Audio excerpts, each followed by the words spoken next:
Fala pessoal, tudo bem? Boa tarde, Dr. Matheus aqui e hoje eu vou fazer um videozinho um pouco diferente. Hoje nós vamos iniciar um novo quadro em nosso canal que vai ser o artigo falado, ou seja, vamos falar sobre um artigo que eu vou escolher aqui toda semana sobre um assunto diferente ou de duas em duas semanas, tá? Onde eu previamente já li esse artigo, já fiz um resumo sobre ele, tá? Mas eu vou mostrando para vocês aqui na minha tela qual artigo que é, qual pedaço que é do artigo. Uh, Tudo que eu fizer aqui não exclui a leitura do artigo. Eu vou deixar o link do artigo para que vocês possam ler e tirar as próprias conclusões. E eu vou expor minha opinião a respeito do artigo, do que ele diz aqui, sobre o que ele fala, e se eu concordo ou não concordo, ou enfim, tá bom, pessoal? Vou tentar deixar da maneira mais didática e simplificar bastante para vocês, até para que quem não seja da área, não trabalhe com isso, possa entender bem, tá? Eu vou ler aqui o título agora do artigo, tá bom? Esse artigo está em inglês, mas eu tenho uma ferramenta no meu computador que eu consigo colocar ele para português. Então eu só vou ler em inglês o título para vocês, depois eu traduzo e vou ler em português para vocês também, tá bom? O texto em inglês Evaluating Hyaluronic Acid Dermal Fillers. Daí, a Critic of Coherence Characterizations Methods. Ok. Então vamos lá, pessoal. Agora eu vou traduzir aqui para vocês entendam. O inglês não tá tão fino assim, mas dá para se virar, tá? Eu consigo ter uma boa noção lendo inglês, entender. Falar geralmente é mais difícil, né? Mas vamos lá. Esse artigo ele fala então sobre o que, pessoal? Avaliação de preenchimentos dérmicos de ácido hialurônico.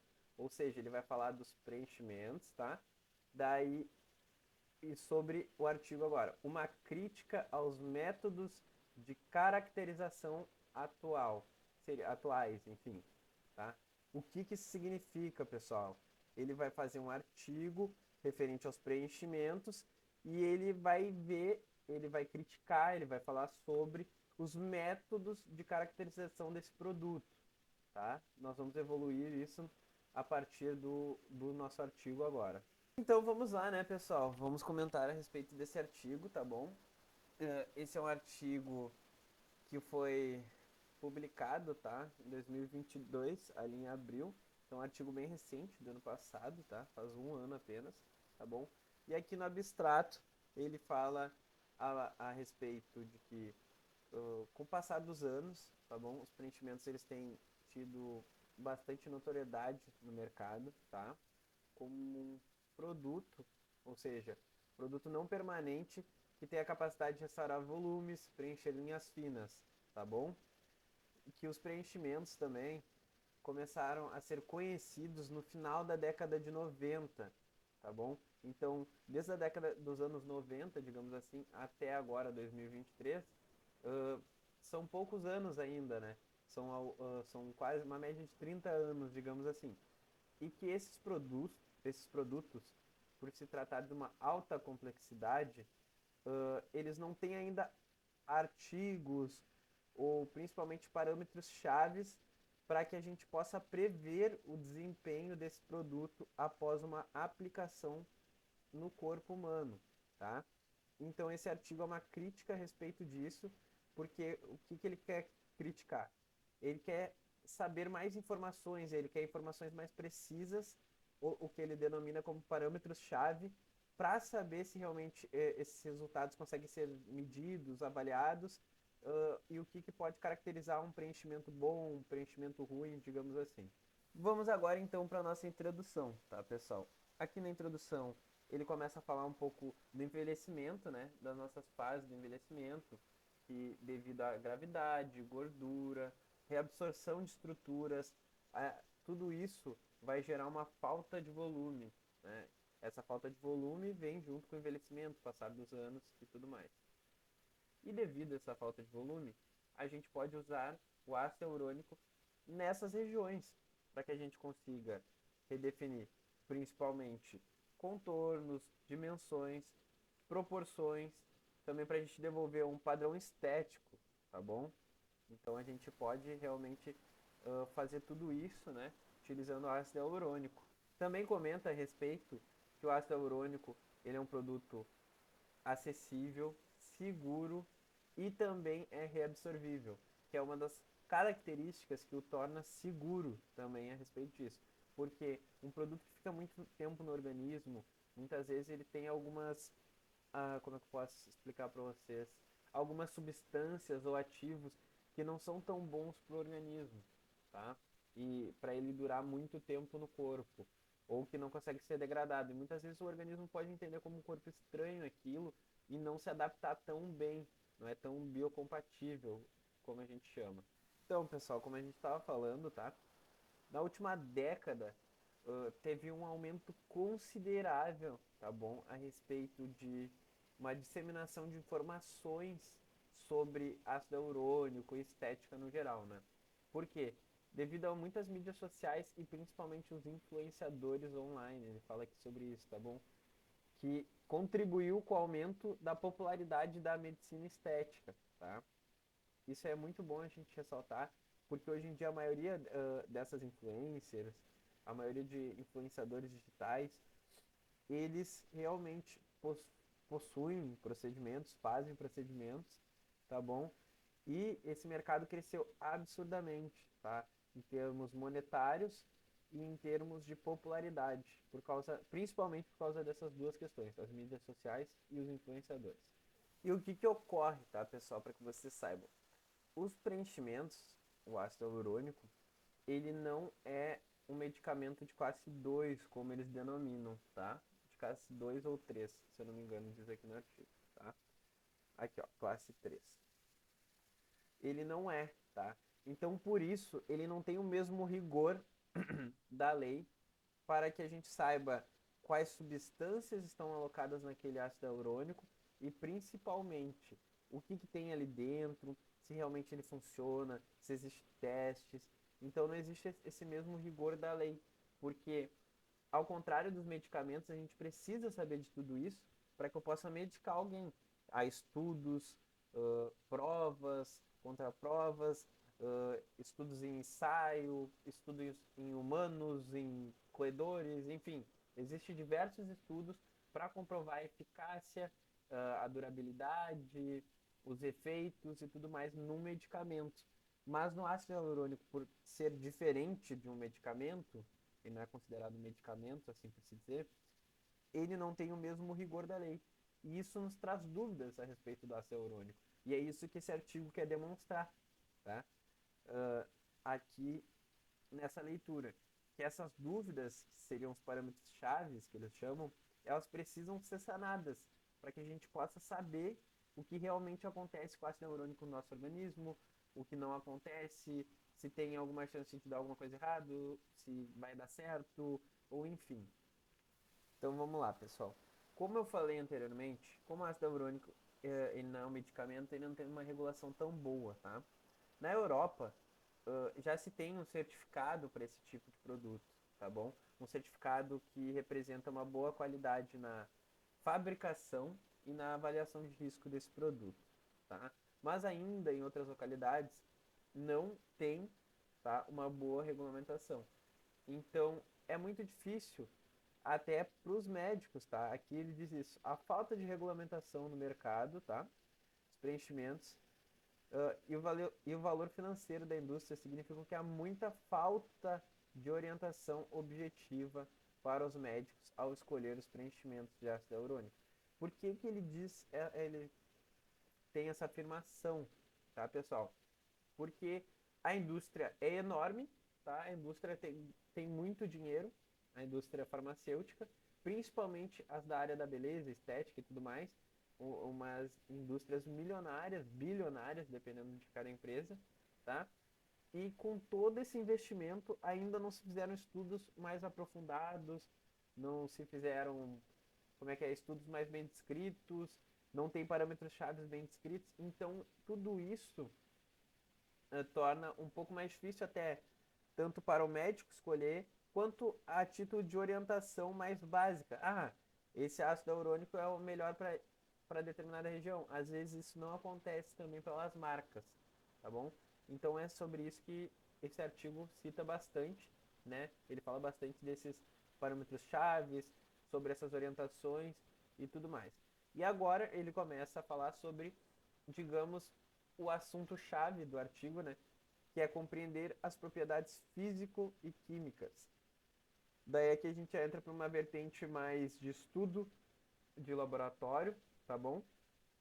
Entender essas propriedades ou parâmetros-chave, enfim, essas propriedades vão ser o que vão gerar os nossos parâmetros-chave no futuro, tá?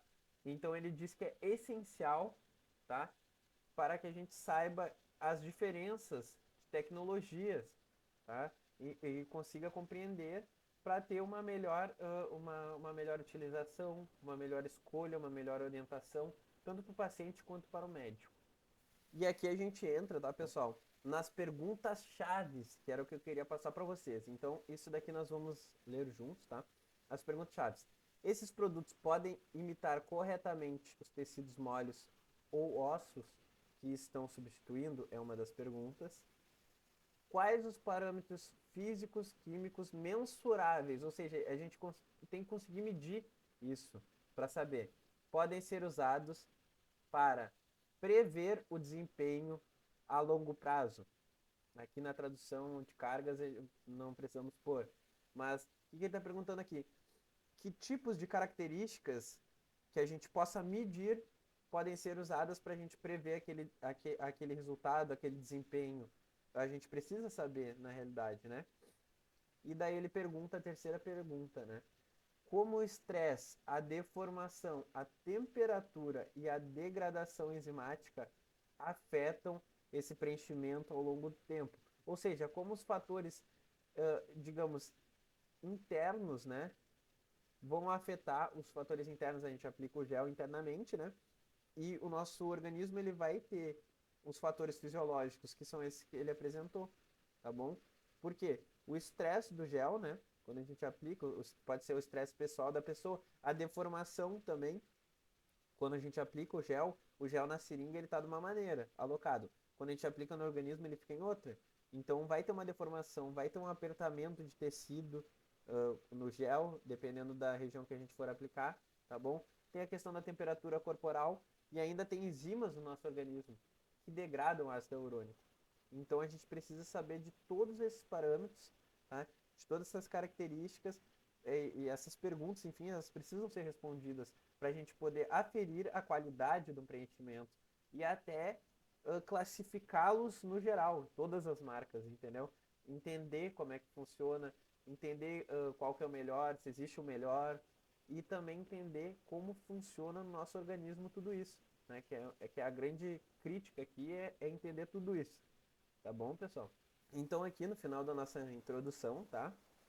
Ele diz o que ele espera desse artigo, que ele quer abordar essas questões e que ele entende que deva ser a longo prazo, tá? Que não vai ser só esse estudo que vai responder todas essas questões, tá? E que ele vai apresentar aqui eles, enfim, todas as, como é que eu posso dizer, as literaturas que atualmente se tem, digamos assim, para que possa medir esses parâmetros, tá? E avaliar principalmente se é válido esses parâmetros com esses preenchedores na atualidade, tá bom, pessoal? Então vamos lá, pessoal, para essa parte 2 aqui, né, que seria a metodologia revisão. A metodologia de revisão, perdão, é onde ele demonstra o método que foi utilizado no artigo, tá? Em todos os artigos científicos tem isso, onde eles dizem como ele fez esse trabalho, tá? Então eu vou citar um pouquinho aqui para vocês. A pesquisa foi feita em bancos de dados, perdão, em base e Google, tá? E pegaram, né? Foram pegos, digamos assim, artigos de até 20 anos atrás, que tenham a ver com preenchimentos e propriedades de preenchimentos e principalmente aprovados pelo FDA e Revolax, tá? Revolax é um preenchimento que tem no mercado coreano, tá bom? Não é muito visto aqui no resto do mundo, mas lá, Japão, Coreia, China, tem esse produto, tá? E também E eles pegam as bulas dos produtos, né? Pegaram de várias marcas que já se têm aprovadas pelo FDA e esse Revolax, tá bom? Para que eles possam medir também o que as marcas entregam, né? E aferir, se mensurar, digamos assim, esses dados e parâmetros base, tá bom? Também eles usaram algumas palavras-chave, tá? Para esse como é que pode ser para esse artigo, tá bom? As palavras-chave que eles usaram, daí aqui diz embaixo, tá? Ácido hialurônico, preenchimentos dérmicos, aumento de tecidos moles, reologia, hialuronidase, ácido hialurônico reticulados. Essa foi então a metodologia, né, que eles utilizaram para tudo isso, para que esse artigo fosse feito. Daí agora, pessoal, a gente vai entrar nas propriedades de ácido hialurônico, tá? HA, eles abreviam aqui, relevantes para aplicação em preenchimentos dérmicos, tá? Essa parte é super, hiper, mega densa. Ou seja, vai ter muitos detalhes químicos aprofundados, físicos. Tem coisas aqui que isso a gente só vê na faculdade, tem coisas aqui que a gente nem vê na faculdade, tá bom? Que tem que ir atrás mesmo para compreender. Então eu vou tentar dar de uma maneira mais mastigada possível, tá? Você pode ler o artigo depois, reler e tentar repassar isso. Aqui eu vou dar um breve resumo a respeito de tudo isso, tá bom? Então a gente vai começar pela estrutura do ácido hialurônico, que é uma parte muito importante, tá? Aqui explica então que o ácido hialurônico ele é um polissacarídeo abundante da matriz extracelular, tá bom? Então, o que que significa? Que ele tem duas cadeias de açúcar, tá? É basicamente isso, tá bom? Então, demonstra aqui a cadeia. E aqui a gente vai continuar vendo como ele é constituído, tá? Ele é constituído também por unidades repetidas de sal sódico, D-glucorônico e D-N-acetilglucosamina, tá? Isso é importante para que a gente saiba. São as cadeias e a ligação microscópica dele aqui, como está demonstrando, tá? Então, ligados linearmente por uma ligação de glicosídica B1 para 4, tá bom? Isso já é extremamente complicado, tá, pessoal? Isso daqui é mais a título de químicos, quem quiser saber, tá? Eu vou mostrar aqui, essa é a fórmula aqui, tá? Onde eu estou passando o mouse. A gente consegue ver, sim, uma dupla cadeia, tá? E você vê todas as estruturas conectadas, tá bom? Pelo pela ligação, né, de glicosadica aqui nessa região, tá? Opa, perdão. E o polissacarídeo abundante, ou seja, aqui nessa região ficam os polissacarídeos. Aqui embaixo, tá? A gente já vai entrar em outra questão. Essa era a parte química, né? Aqui a gente já consegue entrar em um aspecto mais físico, digamos assim, tá? Sobre o ácido hialurônico, onde a gente vai falar sobre a reticulação e o grau de reticulação. Mas, doutor Matheus, o que é reticulação? É exatamente o que a gente vai conversar aqui, tá? O ácido hialurônico, quanto mais água ele atrai, tá bom? Mais ele é diluído. Ou seja, se ele tiver contato com a água, ele se torna uma solução que degrada muito rápido. Ou seja, quanto mais líquido esse ácido hialurônico, mais ele vai degradar rápido, como vemos em protocolos de skin buster, protocolos para melhora da pele, protocolos de microagulhamento ou até cremes que vemos na mídia ou no dia a dia das pessoas. Então, essas soluções vão estimular esse ácido hialurônico vai estimular a pele por um período muito curto, porque ele vai ser rapidamente degradado, tá? Então aqui a gente vai explicar o que é a reticulação. A reticulação nada mais é que deixar o ácido hialurônico em um grau onde ele não seja tão líquido, tá? A maneira mais simplista de explicar isso é assim, que ele não seja tão líquido e que ele passe depois de etapas, de diversas etapas em laboratório, para ser mais denso, que ele se torne de um líquido para um gel, tá? Essa etapa, digamos assim, é o que vai trazer o grau de reticulação, tá? Imagine que a gente pegou um ácido hialurônico, tá bom? Que ele é um líquido. E a gente colocou certas substâncias que são os ácidos reticulantes, tá bom? ou as substâncias reticuladoras, que basicamente é uma substância, tá bom? Que a gente coloca ali e digamos que a gente faz uma misturinha e no final sai um gel. Seria basicamente isso, tá? Claro que as etapas são muito mais complexas e mais trabalhosas em laboratórios, né? Para que possa, no final desse processo, aquele líquido virar um gel. E aqui, tá bom? Nessa imagem, tá? Ele demonstra quimicamente isso também, para que a gente possa observar, tá? O ácido hialurônico, ele tem uma cadeia de polímeros, tá bom?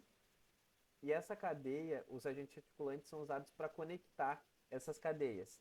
Ou seja, esse é como se fosse uma cadeia de ácido hialurônico, essa é como se fosse outra cadeia, e essa outra, tá? E elas não têm ligação entre si. Pense que isso daqui é o líquido no início do processo. Então, eles põem dentro do nosso frasco os agentes reticuladores ou reticulantes, enfim, que vão fazer essa ligação de cadeias, ó, uma ligando com a outra, para conectar essas três linhas juntas, que faz com que tenha uma firmeza maior. Então, quanto mais agente reticulante a gente tiver num determinado produto, mais esse produto ele vai durar e, por consequência, mais denso vai ser esse gel. E todo esse processo que eu mostrei aqui para vocês, tá? Esse processo aqui, ele se denomina como crosslink, tá bom? Ou seja, um ácido hialurônico que possui um crosslink significa que ele tem ligações, significa que ele tem agente reticulante.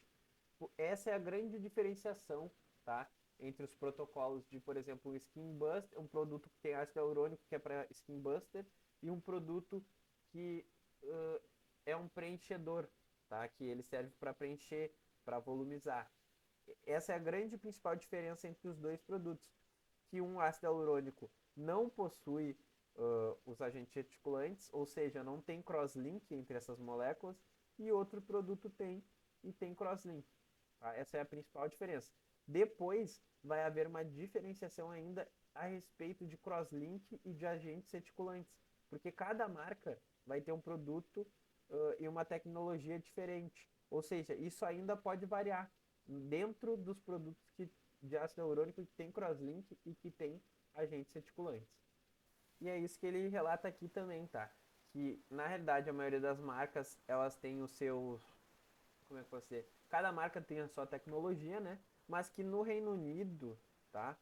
Eles já têm um indicador de conformidade, ou seja, ele já tem legislação, principalmente para esse tipo de produto, para que ele consiga ter um controle de qualidade maior, tá?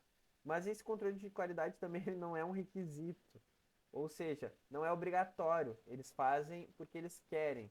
Então isso já se torna um pouco ambíguo, né, também, que faz parte da crítica, né, a respeito desse artigo também.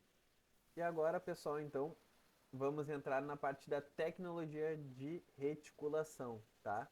Essa é uma parte mais para quem é da área, tá bom? Para quem já ouviu falar disso, todo mundo já fez um curso de aplicação de ácido hialurônico e provavelmente já viu uma tabela parecida ou até um slide onde o professor mostra: ah, esse produto tem uma concentração maior de ácido hialurônico, esse tem uma menor e tudo mais. Mas ainda assim, só soube desse dado, tá? É um dado que está aqui, concentração de ácido hialurônico por miligrama por ml. Ou seja, dentro daquele ml tem 24 miligramas. Essa informação é muito simplista comparado com a complexidade de produtos e de tecnologias que existem hoje, tá? E é a respeito disso que o artigo vai comentando e discorrendo, né? Então a gente vai discorrer junto com ele, tá bom? Então aqui eu vou ler com vocês, tá? A tecnologia de reticulação dos géis de ácido hialurônico influencia as propriedades do gel de várias maneiras. Esse ativo que é adicionado ao ácido hialurônico, esse produto, digamos assim, né? Ele está estritamente ligado às propriedades do gel, ou seja, o produto final, tá bom? E daí ele fala que os preenchedores discutidos nessa revisão foram fabricados usando 3 métodos diferentes. Por quê? Cada marca tem o seu, tá? Então tem o método de ácido hialurônico resiliente, que ele chama, tem o método Vycross, tá bom? e a tecnologia de equilíbrio OBT. Cada um é de uma determinada marca, tá? O RHA se trata da marca Juvederm, se eu não me engano. Deixa eu ver. Não, RHA é da Teoxane, perdão. O Vycross é da marca Juvederm, tá? E a tecnologia de equilíbrio OBT se trata da Restylane, tá bom, pessoal? Só para que vocês saibam que são 3 marcas diferentes e aqui ele demonstra, tá? Nessa tabela aqui todos os dados que eles conseguiram coletar a respeito do produto, tá bom? Eles até têm alguns dados que eles não conseguiram coletar. Então eu vou dar uma passadinha por cima aqui, tá? E vou pontuar as coisas mais importantes dessa tabela. Como eu falei, o artigo vai estar disponível e essa tabela é muito interessante para que você, que é um profissional, veja toda ela, tá? E tire suas conclusões também a respeito disso, tá bom? Os parâmetros que eles viram aqui foram as marcas, o produto, ou seja, vamos supor que a marca é Coca-Cola, mas eles vendem a Coquinha, a Coca-Lata e a Coca 2 litros. Então o produto seria isso, tá? Existem diversos produtos diferentes de uma mesma marca. A concentração desse produto de ácido hialurônico, ou seja, quanto de ácido hialurônico tem ali, tá? A tecnologia de reticulação, que cada um denomina de uma maneira, tá bom? E tem algumas que tu nem tem como saber como é feito o processo, porque eles não dizem, né? É um segredo industrial que pode ser roubado a qualquer momento, então o pessoal não expõe muito a respeito da fabricação do ácido hialurônico também. Porcentagem de reticulação, tá? Ou seja, quanto daquele produto tem o agente reticulante, que a gente falou, que é aquele produto que liga essas cadeias do ácido hialurônico para deixar o produto mais denso, para deixar por mais tempo e tudo mais. E o local de aplicação do produto, tá? Ou seja, vou aplicar na dermis mais superficial, numa dermis mais profunda, supraósseo. Então seria o local de aplicação que pode ser utilizado esse produto, tá? Eu vou dar uma breve passadinha aqui, tá? Só para vocês verem, mas eu recomendo, se você é da área, pausa esse vídeo, tá? Entra no artigo e dá uma olhada que tá demais essa tabela, tá? Tem algumas informações que ainda não tem aqui, mas só com essa tabela tu já consegue se basear bastante para te saber a respeito de produtos que talvez tu nem utilize no teu dia a dia hoje em dia, mas que tu com certeza pode começar a pensar até em utilizar ou não utilizar, ou enfim. Então vamos lá. Confesso para vocês que o Revolax, tá? Essa marca eu ouvi muito pouco falar sobre, nunca utilizei, tá bom? Aqui na tabela é uma concentração bem alta de ácido hialurônico que eles põem, tá? E eles dizem, né, não tem como saber, que a fabricação é um encapsulamento de ácido ursólico, tá bom? Que é como se o produto fosse encapsulado dessa maneira e quando entra no organismo, essa bolha se rompe e o ácido hialurônico fica ali. Algo mais ou menos nesse sentido. Eles têm 3 apresentações: multar, profundo e subQ, tá? Que basicamente é um ácido hialurônico mais leve, um médio e um mais profundo, digamos assim. E as durações, né, variam geralmente do menos para o mais, tá? Normal, como qualquer marca. Já na aqui a tradução tá errada, tá? Mas é Teoxane, tá bom? A gente vê uma concentração de 15, tá? Parece ser pouca quando comparada a Revolax, tá? Ele diz que encapsulamento é padrão, que é o padrão da tecnologia deles, RHA, tá bom? E não declara na primeira apresentação deles, tá? Aqui a gente vê já que declara os agentes reticulantes, isso é bem legal para a gente saber o quanto desse produto tem reticulação. E aqui a gente vê, tá? Ó, pessoal, quanto mais denso, ó, o produto, aqui é o menos denso para o mais denso. Ou seja, ele dura menos, os primeiros produtos sempre vão durar menos que os últimos, tá? Aqui a gente já vê, aumenta a reticulação, aumenta o grau de ácido hialurônico também. Mas olha como vai aumentando com o passar o produto ficando mais denso e para regiões mais densas, como região do supraósseo, sustentações da face, definições de contorno e coisas desse tipo. Olha como o produto vai aumentando os agentes reticulantes. Só que interessante, aumenta o nível de reticulação, mas não aumenta o grau de ácido hialurônico, tá? Ou seja, vai diminuindo o quanto de ácido hialurônico tem, se tu parar para pensar um pouco, e vai aumentando outro produto, tá bom? Aqui, o ultra profundo chega até 25, tá? E 10% de agente reticulante. Então é bastante coisa, tá, pessoal? Aqui a gente já entra para o Juvederm, tá? Onde essa marca temos algumas apresentações também e que o máximo que chega é 25, aqui, perdão, e 9,4, tá? Você já vê que já é mais parecido com esse ultra profundo aqui da Teoxane, né? Tem 10% e 25. Mantém esse padrão. Já na Restylane a gente observa uma coisa engraçada, tá? Perdão. E aqui a tecnologia vai cross, né? Como eles disseram anteriormente.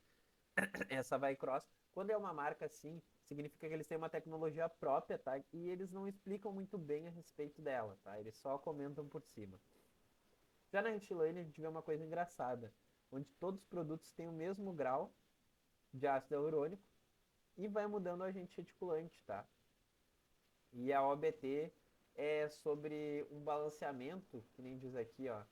É uma tecnologia de equilíbrio ideal que eles chamam, né? Que eles balanceiam o produto, digamos, de uma maneira. O interessante é isso, porque na visão dessa empresa, apenas com isso de ácido hialurônico e esse balanceamento feito e com pouco agente reticulante, eles conseguem obter um resultado bom, né? Então, cada empresa faz a sua maneira o seu ácido hialurônico, tá? Só para que vocês saibam aqui. E é isso que representa essa tabela, tá? Informações muito importantes a respeito dos ácidos hialurônicos que temos no mercado hoje em dia. Aqui eu também vou ler para vocês, tá? Umas constatações que esse artigo faz, tá? Sobre a Revolax, aqui ele fala sobre todos os ácidos, né? Então a gente vai ver aqui que o Revolax ele é envolvido pelo ácido ursólico, que é uma cera natural encontrada em cascas de frutas. Isso é bem legal, né? Para as pessoas saberem o que está sendo aplicado nelas também. E que essa tecnologia afirma manter uma durabilidade de longo prazo sem aumentar a densidade da reticulação. Olha que interessante. Eles dizem que não usam agentes reticulantes e que utilizam apenas essa cera natural para encapsular, digamos, esse ácido hialurônico. E isso é o que a marca afirma, tá, pessoal? Não significa que talvez seja verdade, né? São os dados que se tem hoje em dia no mercado, tá? Depois tem uh, a RHA, tá bom? Que é da Teoxane, se eu não me engano. É exatamente, pela Teoxane. Pelos quais os géis são estabilizados com reticulações naturais e químicas para produzir géis de longas cadeias de ácido hialurônico. Ou seja, a linha usa de 1,9% a 4% de agentes reticulantes, tá? O que, que ele quer dizer com isso? Ele quer dizer que eles usam géis de cadeias muito grandes e estabilizam esses géis em cadeias muito grandes para ter uma maior duração com os agentes reticulantes, tá? Depois, no ácido hialurônico da Vycross, é utilizado da mais recente, que é da marca Juvederm, né? É formulado com uma mistura de ácido hialurônico de alto peso molecular e ácido hialurônico de baixo peso molecular, com maior proporção do último, ou seja, eles fazem parecido com a toxina botulínica, eles misturam dois ácidos hialurônicos com pesos diferentes, tá? Para que eles consigam ligar esse ácido hialurônico com agentes reticulantes nas extremidades, também formando uma cadeia longa, né, por fim, de ácido hialurônico. Já o ABT é uma tecnologia utilizada pela Restylane, né, que eu já tinha dito anteriormente, e os produtos têm a mesma concentração de HA, que nem eu falei para vocês, mas atingem uma faixa de firmeza de gel variada conforme o grau de reticulação. Ou seja, eles apostam que com apenas os 20 miligramas por ml de ácido hialurônico, eles vão conseguir obter um resultado muito bom apenas mudando o grau de reticulação. Eles acham que é suficiente isso. Então, pessoal, agora a gente passa para o processo de fabricação, tá? Que a primeira etapa ali que ele fala a respeito é a fragmentação, tá bom? O que seria essa fragmentação? O ácido hialurônico ele é partido em frações menores, tá? Para que possa ser aplicado. E os fabricantes também ainda colocam um gel não reticulado, ou seja, um gel mais líquido junto, para que ele sirva como um lubrificante para passar pela agulha. Ou seja, para ter uma maior facilidade de passar aquele produto quando for injetar em vivo, tá? Ou nos seres humanos, enfim, para que ele possa passar pela agulha. Porque pensa, se o produto não conseguir passar pela agulha, a gente não consegue aplicar, né? Ele só vai ficar na seringa ali e vai estourar aquela seringa, né? Então não vai conseguir passar corretamente, principalmente não se alocar corretamente. Então eles fazem essa lubrificação também do produto dentro dele mesmo. Agora então, pessoal, a gente vai entrar agora então para os métodos que atualmente temos para caracterizar os preenchimentos, ou seja, são os métodos que hoje já existem para dizer se esse preenchimento é bom ou ruim, ou enfim, para que a gente consiga ter características imensuráveis, né, a respeito desse produto. Então vamos lá. A gente vai falar então sobre a reologia dinâmica. O que é a reologia dinâmica? São varreduras de frequência oscilatórias, tá? Então vamos nos aprofundar nisso. Os preenchimentos, tá? Eles têm capacidade viscoelástica, ou seja, tem resposta viscosa, tem resposta à viscosidade e à elasticidade. Ou seja, são dois parâmetros que já são muito utilizados para que a gente saiba disso. Então, a reologia fornece essas medidas, tá? Ou seja, essa mensuração a respeito do ácido hialurônico, para saber se ele resiste a deformações, que é um parâmetro chave, tá? E também como é a injetabilidade desse produto, que esses dois parâmetros estão estritamente ligados à durabilidade do produto. Então é isso que a reologia nos traz a mensuração desses dois parâmetros através das capacidades viscoelásticas do produto. E aqui, pessoal, ele também demonstra na prática como funciona toda a técnica. É bem complicado isso, tá? São capacidades, como é que eu posso dizer? É uma física bem avançada também que ele fala sobre a respeito, uma química também, tá? É bem denso, um pouco difícil de entender. Eu vou tentar passar da melhor maneira para vocês, tá bom? Mas bem basicamente, tá? Eles colocam ácido hialurônico em como se fosse duas placas, tá? Que se juntam e vai girando, tá? Ou seja, enquanto ela está girando, ela vai aplicando uma tensão no gel, tá bom? E a partir dessa tensão, a gente consegue ver a deformação do gel, se ele consegue voltar ao que era, se ele é mais fluido, se ele é menos fluido, e conseguimos mensurar esses resultados, tá? A partir de algumas siglas como G1 e G2, né? A G1 seria a elasticidade, a G2 a viscosidade. Então existem fórmulas, por exemplo, quando G1 for maior, G2 vai ser, maior, vai ser menor e tudo mais. Então existe toda uma formulação a respeito disso, que são fatores que a gente consegue mensurar e que são parâmetros chaves que já existem e que a ciência consegue explicar como esse gel funciona, tá? Então até diz aqui a razão de G2 para G1, tá? E aqui na imagem ele mostra, tá? Quando há uma diferenciação entre os dois, entre G1 e G2, tá? E o que pode acontecer nesse gel, nesse teste, tá bom? Então aqui, ó, aqui inicialmente está o gel de ácido hialurônico no teste, tá? Eles colocam as duas placas, tem uma deformação, tá bom? E gel fica deformado, tá? Depois deles tirarem a força das placas. Então esse gel não tem a capacidade, tá, de voltar pro tamanho original, digamos assim, pro shape que ele chama, que seria para a forma original, tá? Já existem géis hialurônicos, tá bom? Que aqui, ó, que a gente tem a elasticidade maior do que a viscosidade, tá? Aqui a gente vê já a elasticidade dominando a viscosidade, tá bom? Aqui a gente já vê uma diferença, tá? Onde temos um ácido hialurônico que tem uma deformação e ele volta para o seu tamanho, ou digamos assim, para o seu shape, né, que ele chama, inicial.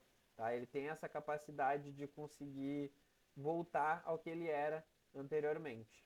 E aqui, pessoal, ele também fala a respeito de que os estudos mostram, a literatura, tá? Que as propriedades viscoelásticas variam de marca para marca, tá bom?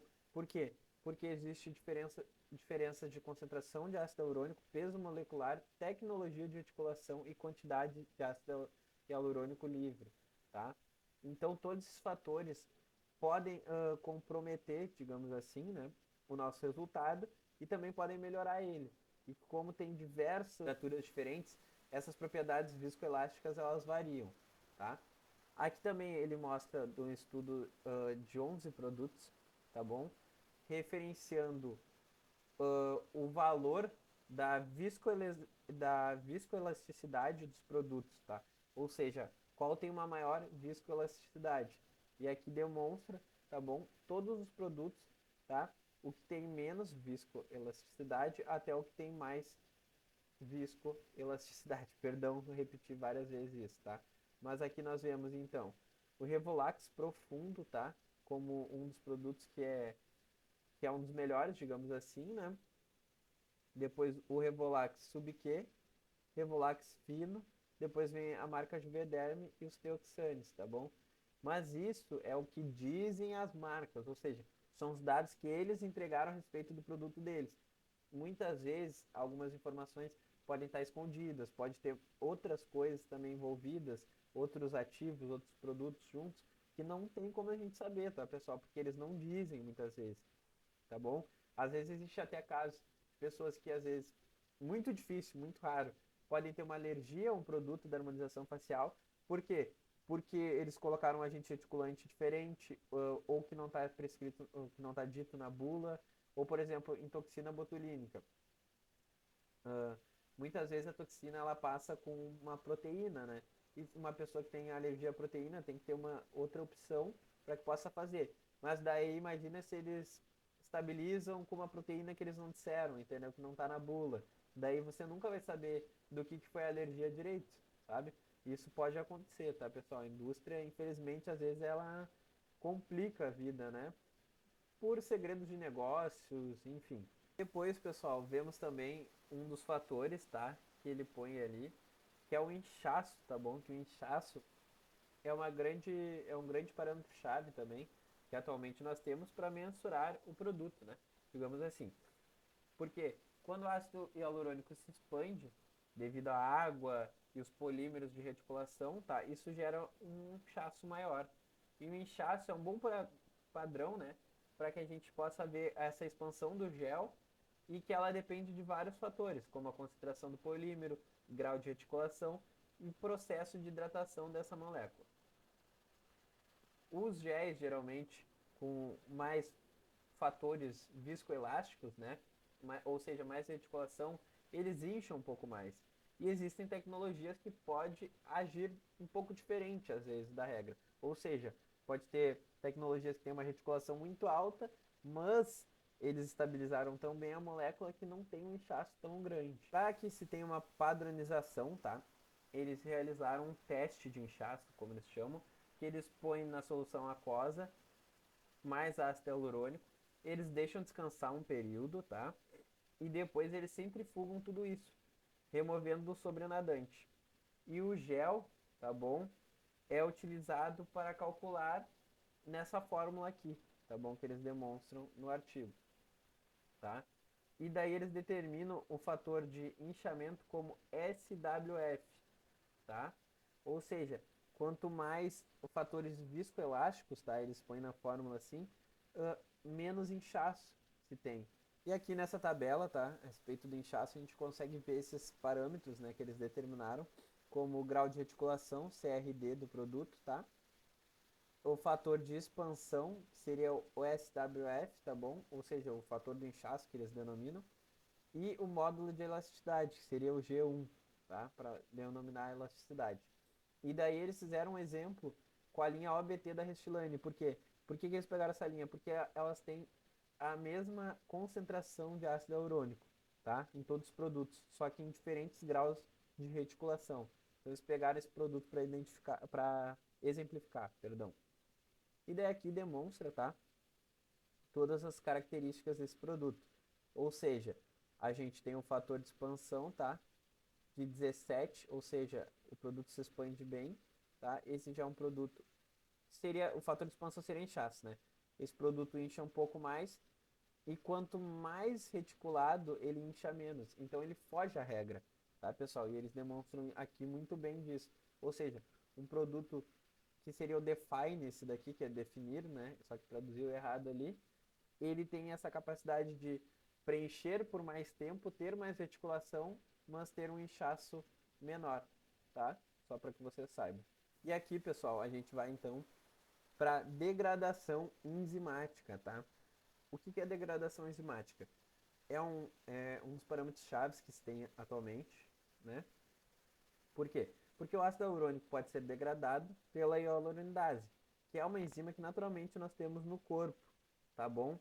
Por quê? Ela cliva essas cadeias de ácido hialurônico em cadeias pequenas que conseguem ser metabolizadas e eliminadas pelo corpo, tá? Por isso, quando você faz uma aplicação de ácido hialurônico que você não gostou ou que ficou esteticamente às vezes feio, digamos assim, não ficou tão legal, ou você teve uma reação, a gente consegue ter, digamos, um antídoto para isso. Já existe hoje hialuronidase, que nós podemos em consultório aplicar e remover o ácido hialurônico na hora, tá, pessoal? Então, por isso que a técnica de preenchimento, ela é tão segura, né? Porque a gente consegue ter, digamos assim, o veneno e o antídoto, né? Uh, Naturalmente no corpo humano já temos essa enzima, mas podemos aplicar para remover o ácido hialurônico. Eu vou dizer para vocês que arde um pouco essa aplicação, tá? Não dói, mas arde bastante o produto na hora que aplicamos a hialuronidase. Depois não se tem mais essa ardência, então é super tranquilo, é degradado o ácido hialurônico na hora no consultório. Tá? Uma aplicação super tranquila. Pode ser utilizado em lábios, bigode chinês, olheiras, em todo lugar que a gente aplicou ácido hialurônico pode ser utilizado. Mas sempre tá com muito cuidado, porque existem pessoas que são alérgicas, tá bom? A isso. Por mais que tenha no organismo, em uma concentração, numa quantidade muito grande, pode gerar uma alergia, tá? Então, muito cuidado no consultório de vocês. Então, aqui, né, vamos falar sobre os testes de coesão também, que é um padrão mensurável hoje em dia, né? É muito citado, mas pouco caracterizado, tá bom, pessoal? Ainda não se sabe como é que pode ser. Cada autor diz uma coisa diferente, então fica meio confuso, tá? Já teve testes para afirmar como o ácido hialurônico funciona, né? Botando ácido hialurônico mais a solução salina e observando em microscópio, tá bom? Se tiver longas cadeias, então é um gel mais coeso, digamos assim, que se decompõe em pequenas partículas, é um gel não coeso. Ou seja, você fez essa mistura com esse gel determinado, tá? Se ele tiver longas cadeias, ele é um gel coeso. Se ele não tiver essas partículas tão grandes, foram partículas menores, é um gel não tão coeso. Tá? É isso que alguns autores determinam nessa parte de coesão a respeito do ácido hialurônico. Também eles falam a respeito, tá, dos géis RH, OBT e Vycross, tá? Que eles fizeram um experimento e que eles têm quebra e não permanecem, como é que eu posso dizer? Não permanecem destruídos uniformemente. Mas isso não significa ser um problema, porque geralmente géis coesos também são muito diluídos ou não reticulados.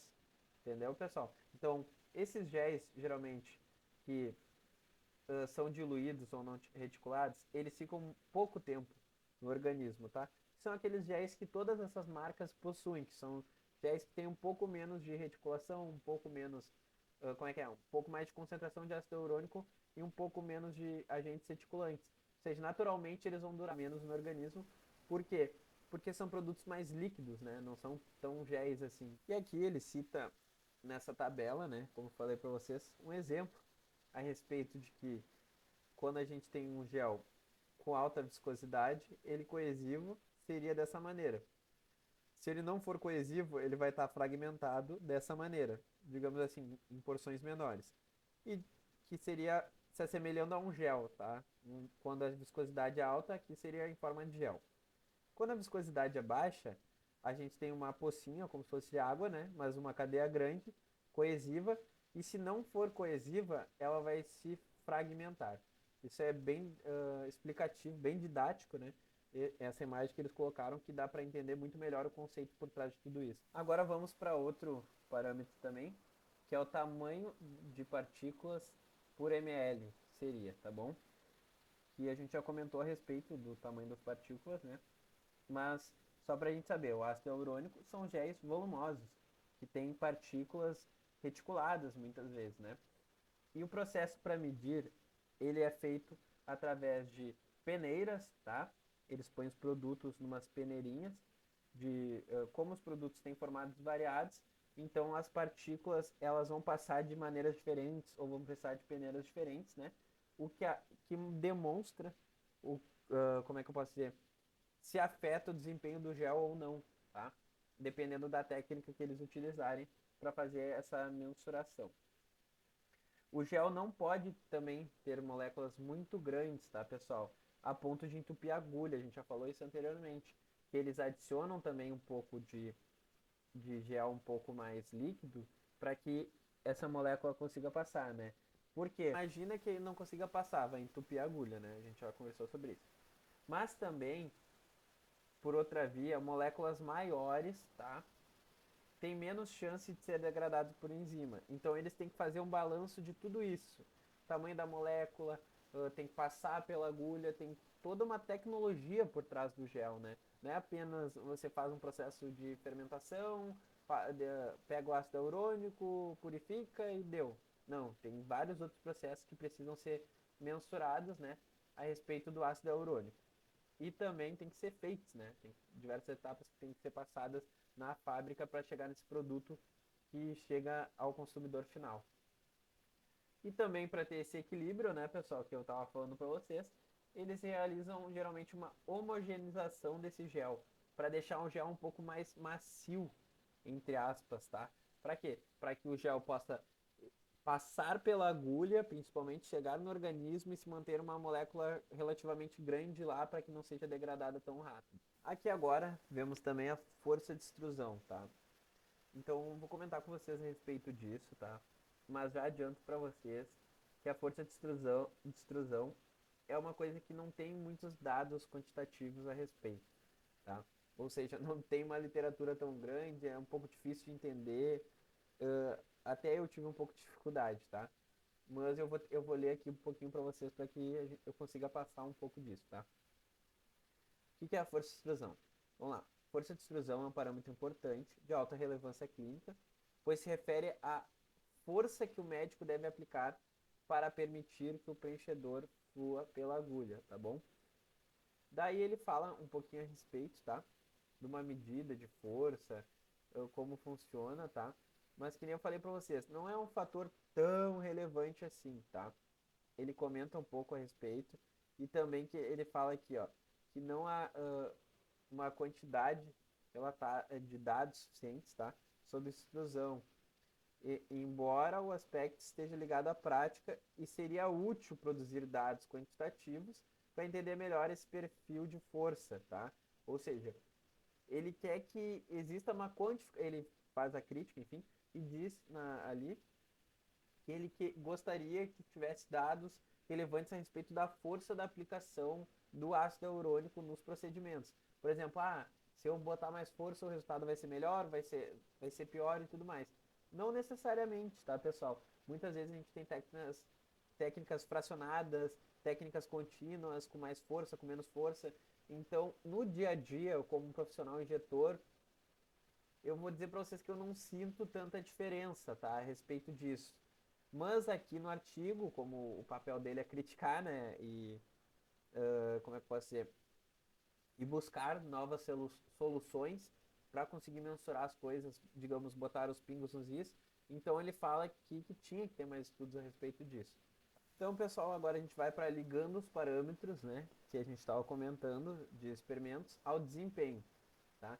Então aqui ele diz, ó, o desempenho clínico de um preenchedor dérmico reticulado de ácido hialurônico é ditado por suas capacidades físico-químicas, que são aquelas que a gente conversou, todos aqueles fatores, tá? E daí, dependendo da indicação clínica específica. Muitos parâmetros precisam ser considerados para otimizar a formulação ou selecionar o produto mais adequado. Ou seja, todos esses fatores devem ser levados em consideração, tá? Principalmente daquelas tabelas, as concentrações, reticulações, a força viscoelástica, para que você, profissional injetor, eu, profissional, a gente possa se basear a partir desses dados científicos para escolher o melhor produto. É isso que ele fala, né? E daí aqui ele faz toda uma comparação entre os produtos, tá? Entre os GEs que são mais reticulados e os menos, e ele publica, é como se fosse um ranking, tá? A respeito desses dados que estão aqui, dizendo quais seriam os melhores, entre aspas, produtos para cada região, tá? Isso daqui é de extrema importância, tá bom? Relacionado à coesão, a todos os parâmetros geológicos também, que estão no ácido hialurônico, isso é de extrema importância para os profissionais, tá? Eu recomendo que vocês passem aqui no artigo e deem uma lida nesse tópico 5, tá? Vocês vejam aqui, vocês mesmos, os produtos que estão aqui, tá? O que ele fala sobre isso, tá? Que é muito importante, vai ajudar vocês bastante, principalmente para escolher o ácido hialurônico ideal para cada um de vocês, tá? Qual que vocês determinam que é o melhor na prática clínica de vocês. Talvez vocês já até utilizem alguns dessas marcas e vocês podem querer trocar ou continuar. E daí aqui a gente vai dar uma lidinha juntos, tá? Ó, aqui ele fala os géis mais rígidos, tá? Ou seja, que possuem valores de viscosidade mais altos. Eles são geralmente aqueles géis que têm mais agentes circulantes, né, também, e eles tendem a inchar menos, tá? E são classificados como mais coesivos, tá bom? Quais são esses gels, pessoal? E também são resistentes à degradação. Quais são eles? O Revolax Sub-Q, que é um produto mais denso. Teoxane RH4A, RH4, perdão. O Juvederm Volux, tá? E o Restylane Define, que seria o Definar, que eles botaram na tradução errada ali, tá? Então esses produtos são aqueles mais densos, pessoal. Aqueles que são utilizados para na região dos próximos, para realizar uma mandíbula, realizar uma maçã do rosto, uma projeção, tá? E são produtos que duram mais, tá? Que lamentavelmente na bula, se não me engano, é 16, 14 meses, tá? Já em contrapartida, tá? Tem os géis mais macios, com menos viscosidade, tá? Que são das linhas mais finas, que são aquelas indicações que a gente pode usar em linhas, como é que eu posso citar? Em linhas mais finas, uma hidratação de lábio, até uma volumização menos intensa de lábio, olheiras pode ser utilizado também, bigode chinês, região também, principalmente de código de barras, tá? São esses produtos aqui, o Revolax Fine, tá? O Teoxane Redensity 2, tá bom? Juvederm Volbella 159 e o Restylane Finesse, tá? Que seria para linhas finas, digamos assim. Como eu falei anteriormente, né? Se é para linhas finas, vai ter uma duração um pouco menor, tá, pessoal? Normal. Uma média de 12 meses, tá? Pessoal, aqui a gente começa a falar sobre algumas dicas, né, uns macetinhos, ele fala a respeito disso, para escolher o produto adequado, tá bom? É muito bom que se veja a região da onde está sendo aplicado, tá? Que é de suma importância, a camada da pele também, a utilização desse gel, né? E sempre considerar as forças intrínsecas, né? O que são essas forças intrínsecas? São as tensões dinâmicas da face, como eles chamam. Por exemplo, se você vai fazer um preenchimento no bigode chinês, a pessoa sorri, entendeu? Então isso é uma força intrínseca, onde a gente sorri, faz um movimento, ou por exemplo, você preencheu o frontal de algum paciente com ácido hialurônico fino, para aquelas rugas dinâmicas que pode ser aplicado botox também. Então tem essa tensão que gera em volta do ácido hialurônico de movimentos repetidos da face, né? E que é bom considerar isso também, tá bom? E também forças extrínsecas, né? São aquilo que a gente não tem fisiologicamente. Por exemplo, uma pessoa que faz muito exercício, uma pessoa que se movimenta muito, que dorme de um lado do travesseiro, que tem sleep lines, entendeu? Que vai marcando a pele, a nutrição dessa pessoa, entendeu? Todos esses fatores extrínsecos devem ser levados em consideração juntos com os intrínsecos, as camadas da pele e a região onde você vai aplicar, para que você consiga, né, ter a escolha do melhor gel para sua utilização e do melhor gel para si no geral, né, para o seu consultório. Foi bem proveitoso esse artigo, né, um artigo bem grande, bem denso, bastante informações. Então chegamos à conclusão, tá, pessoal? O que eles concluem de tudo isso que eles fizeram, né, perdão, o que eles dizem a respeito disso, tá? Que eles falam que eles veem vários experimentos, né, sobre ácido hialurônico, mas eles não relacionam muito a clínica, tá? Eles até falam teoricamente que o produto como funciona e tudo mais, mas eles não conseguem muito provar clinicamente isso, né? E que devido, né, à proporção do ácido hialurônico, que tem uma proporção muito grande no mundo, muitas pessoas aplicam, muito dinheiro rola, digamos assim, né? A indústria é muito grande, mas os estudos a longo prazo estão ficando para trás, tá? Então, não tem como afirmar com certeza o desempenho a longo prazo, mas existem alguns parâmetros, sim, né? Físico-químicos que atualmente já temos, que podem, junto com a clínica diária, né, de cada profissional, podem nos levar a escolher um produto final.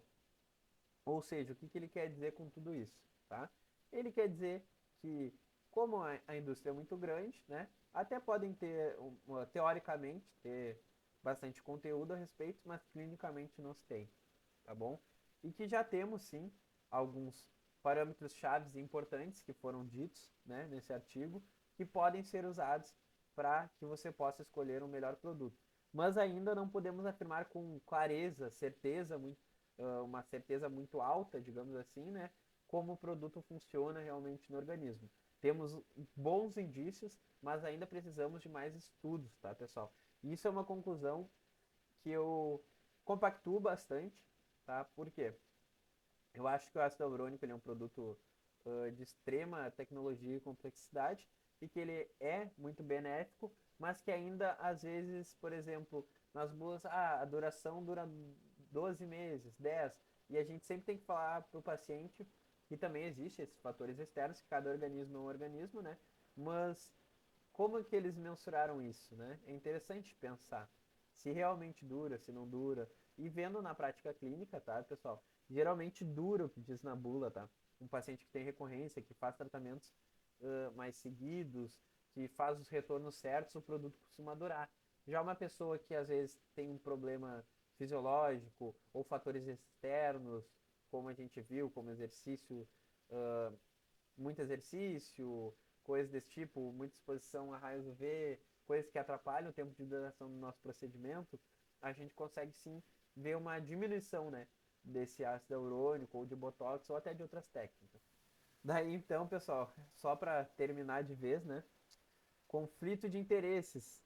Declaramos não haver conflito de interesses e que nem eles foram financiados por nenhuma marca. Ou seja, eles estão querendo dizer que eles não são de nenhuma marca, que nenhuma marca pagou eles para fazer essa revisão, né?